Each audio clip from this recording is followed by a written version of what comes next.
A lot of times. Not for anything because minsan kasi kailangan as an actor, kailangan totoo yung nararamdaman niya, yung nilalabas yung emosyon para pag pinanood ng mga tao, maniwala sila sa gusto niyong sa gusto niyong ipakita sa kanila. So, ayan. Yun lang po, thank you. Yun lang, ang sweet naman ng question ni What's Up, PH. Okay, mula kay Jokes are half, man. Grabe naman yung may memorable. Bakit naman sobrang memorable? Wala lang. Mapapanood niya pa lang. Ay! Sa March 26. Ganon ang sagot. Huwag kayo pipikit, huwag kayo magsi-CR sa serihan. Tuloy-tuloy lang ang paronood. Ilang seconds yun? Days? 2 weeks. Haba! Big salamat sa question. I think that's it, no? Dahil merong lesson yun bawat isa. Sa akin, umabot rin ako sa puntong yun kasi I think pagdating sa relasyon, dapat lagi mo rin iniisip yung sarili mo. Nagtitira ka ng pagmamahal para sa sarili mo. At kapag umaabot na yung punto na nauubos na yung pagmamahal mo sa sarili mo, I think that is the time that you need to take a break and maybe disappear. Ako din, pumasok, munti ka na, disappear. Kasi siguro dun sa mga experiences na kapag ka nagmamahal kasi tayo, hindi natin nakikilala talaga. Yung, alam mo yun, yung pag na-in love ka na, okay na ako, in love na ako, hindi, blinded ka, hindi mo nakikita, or ano ba yung background niya. So, yun.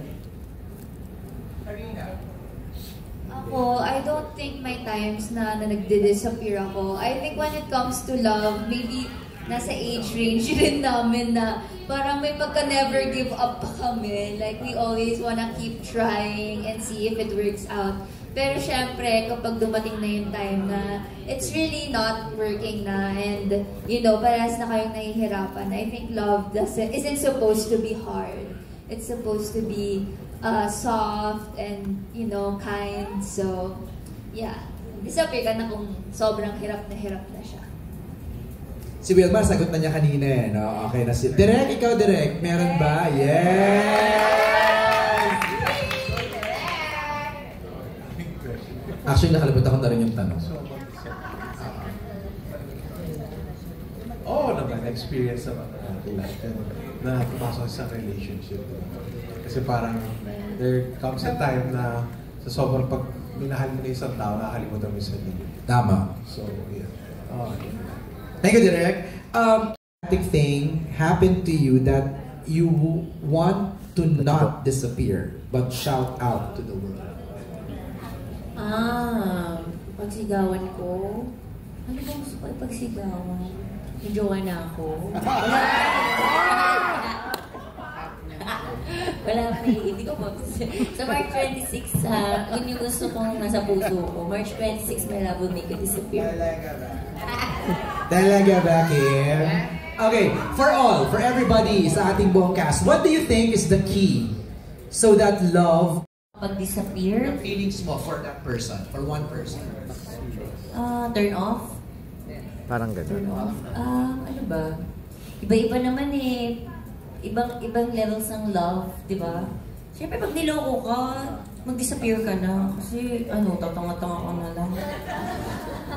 Di ba? Pag niloko ka, iwan mo na. Kasi prioritize yourself. Well, self-love muna. Sabi nga nila, pag hindi mo gaano kamahal ang sarili mo, hahayaan mo lang ang sarili mong paulit-ulit kang sinasaktan. Pao? Same lang kayo. Same na lang. Wala, parang ulit tayo. Okay, this time si What's Up PH magtatanong sa atin. Hi, let's go. Para sa akin, dapat totoo yung intention mo, yung motibo mo. At kung sa tingin mong may pagdududa o makaramdam ka na ng parang hindi tama, kailangan mong harapin yun. Harapin yung bawat pagsubok para kung ano man yung magiging resulta sa huli, hindi mo pagsisisihan at mas magiging kompleto ka kahit ano pa yung nangyari. Sa akin naman, the key so that love will never disappear in your life. Palagi ko dapat grounded ka in reality, na hindi lang idealistic yung pananaw mo sa pagmamahal. Kasi kadalasan yung mga tao, pananaw nila sa pagmamahal, puro saya lang, kilig. Pero I guess, hindi ko rin namin, makikita nyo rin na it's grounded in reality na may kaakibat na sakit ang pagmamahal. At pag tinanggap mo yon, then I think mas nerespeto mo at mas magiging matagal yung pagmamahalan mo with that person, whoever that may be. Ako naman respeto talaga. Kasi minsan yung love, parang biglang love ko ngayon, bukas nag-iinis ako, tapos susunod na araw, love ko na naman. Pero yung respeto, as long as nandun yun, for sure hindi magdi-disappear. What's the key? Direk,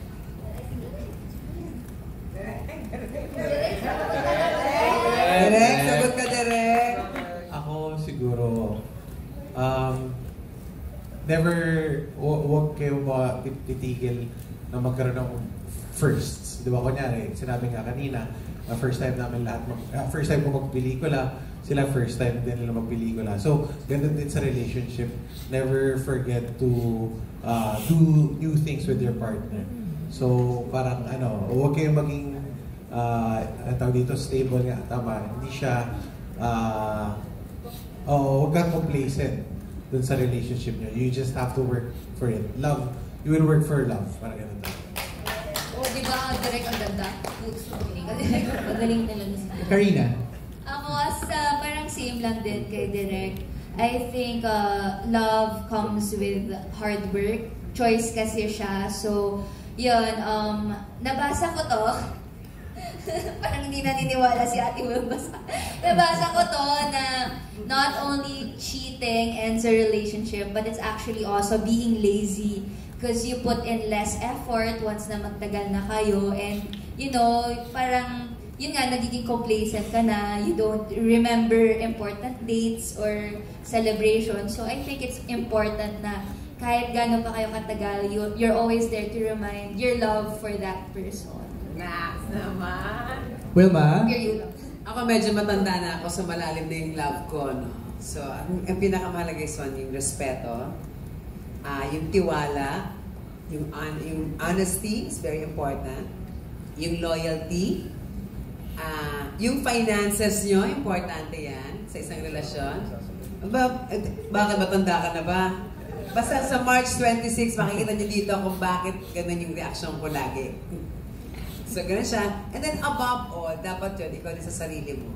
Pinapakita mo sa partner mo para alam niya na kung the more you give love, you respect yourself, lahat ng sinabi ko, dapat ikaw din yun, ganun ka. Kasi di ba pwedeng, yun lang yung gusto mo sa kabilang tao, tapos ikaw walang yaka, di ba? So, parang si Kim, nag-a-adjust din siya. So, dapat, kung may karelasyon ka, mag-a-adjust ka talaga.